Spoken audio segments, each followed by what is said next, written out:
Kinumpirma na ng International Gymnastics Federation na Pilipinas ang magsisilbing host ng 3rd FIG Artistic Gymnastics World Championships na arangkada mula November 20 hanggang 24 sa Marriott Grand Ballroom sa Pasay City.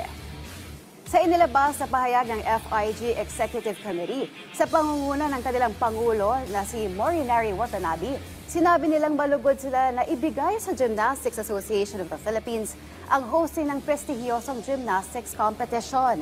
Ayon pa kay Watanabe, ito ang unang pagkakataon na ang parehong Senior at Junior World Gymnastics Championship ay isasagawa sa mga bansa na unang beses pa lamang maging punong abala sa World Championships.